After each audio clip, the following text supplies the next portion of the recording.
So today we're joined by Sean Bean, an actor who brings dignity and grit to every role that he takes on, whether that be an all-action villain in Bond movie GoldenEye, or as a grief-stricken parent in his latest Silent Hill revelation.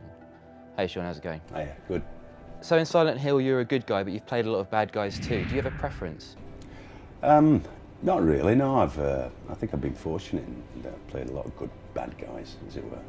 And, you know, I've always found them very, very characters that are full of a lot of potential, very meaty, something to get your teeth into, you know, and they're quite exciting. But, you know, there was a point where I was getting to a stage where I was just playing a lot of bad guys, you know, and I thought, well, I better watch it here, you know, that seems to be all that I'm playing. And so it was kind of like to kind of vary a bit and managed to kind of play a few decent fellas. And, you know, so at the moment, you know, I'm kind of, I don't really mind, you know, I love playing bad guys. I think it's great, you know. I think most people will tell you that. It's, you know, it's real fun. It seems a bit naughty at the time, you know. It seems like you're doing something wrong, and you are, but you're getting paid for it. Come on, kiddo, it's just a dream. You're calling me. I gotta go. Don't want to be late for the first day of school. You know, I worry. Don't worry. Me and my dad, we move around. This is the 5th school I've been to since I was 11. And how would you describe your character in Silent Hill Revelation in a nutshell, Harry Mason? He's genuinely kind of a normal guy, you know, but except for the fact that he's an intelligent fella, you know, he's a caring father, but it's pretty normal apart from the fact that he's had a wife, apart from the fact that he's had a wife who's been involved with this horrific experience, as he himself has, and also the threat to his daughter. So he knows that there's a kind of feeling around them and you know, atmosphere around them that is dangerous. And so he's just trying to bring his daughter up as much as he can as a normal teenager. Make sure she goes to school and that she you know, is a wholesome teenager, but he knows that that's difficult, you know, under the circumstances, and that's why they have to keep moving on, changing their names, and then when he discovers that she has this obsession, he obviously becomes very worried. You know, he discovers the diagrams and the writings, and she thinks that shit, this is happening again. You know, so it's like a constant, you know, threat, a constant worry for him. I think there's someone following me.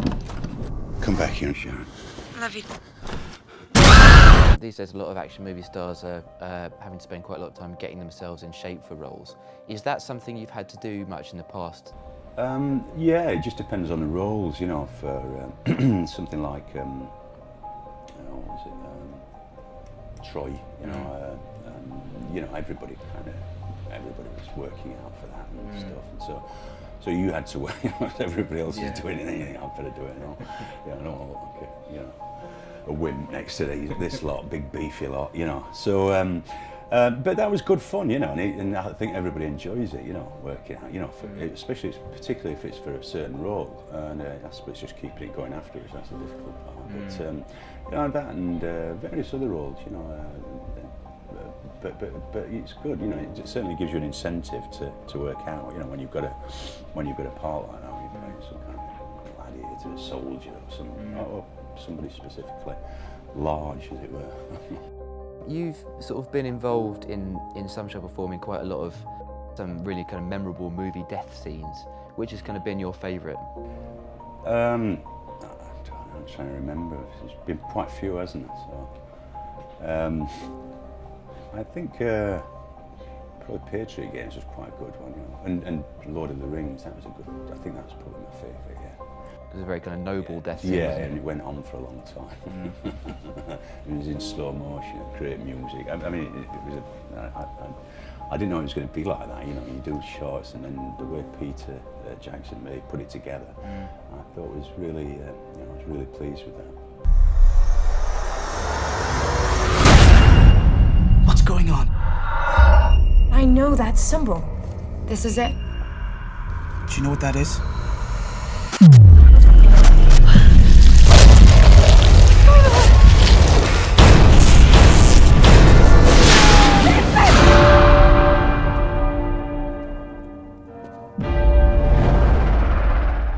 And how true to the narrative of the game are the Silent Hill movies? I think they take a lot from the games, you know, and I think it's kind of running on a parallel with film, you know. I think they've been quite, you know, kept, you know, with the spirit of the game, and you know, and people's, you know, they're obviously a big following, a big cult following, and I didn't realise at the time when I first did the first Silent Hill how big it was. So you know, I think they, you know, they understand they're making a film, but they understand the kind of you know, the attraction that the fans have, you know, and they want to obviously make it as true to life as possible, and you know, to run alongside the game, you know. And I think this is I think it's a really good job that they've done of it, you know. The director, Michael Bass, has really squeezed every ounce of, you know, horror or weirdness and you know, that he can, and I think you see that up on screen, and especially with it being in 3D, it really quite hits you, you know. And I think it's great. I mean, it's certainly great for this time of year as well. Is there a character you'd really like to revisit from the films that you've done, in terms of maybe going back and doing, you know, a kind of spin-off with that character, or taking them from TV to movie or something like that? Something like Sharp, say. Yeah, that'd be good. I mean, that's something we talked about, but I mean, it's such an expensive, you know, because today, I mean, there's so many expectations as to how battle scenes, and, you know, and fight scenes and stuff like that. You know, they've got to look pretty good these days, you know, and it's just a, you know, that would be interesting if we could get that going, but I think it will be difficult, you know, because you see things like, you know, the thing that Russell Crowe played, you know, with a guy in the ship, the naval film, what was it called? Master and Commander, you know, so you've got to kind of, you know, people set a high bar now, you know, and it's, if you can't live up to that, I think people expect a lot more, but it'd be good to revisit that character in some shape or form, you know, one day. Where is my father? The darkness is coming. It's safer to be inside. Run!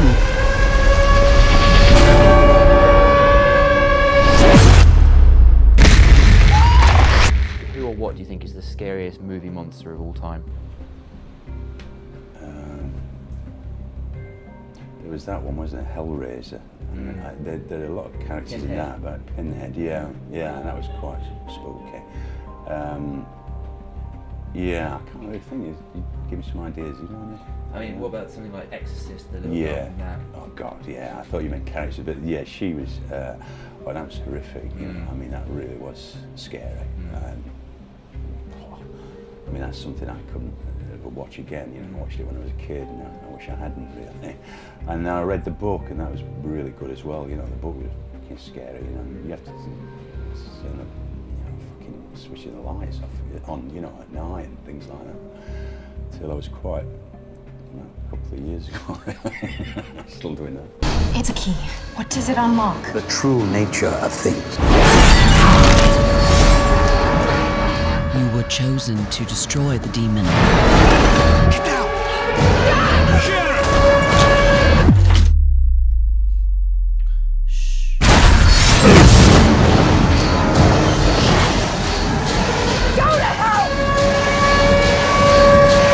We're already here.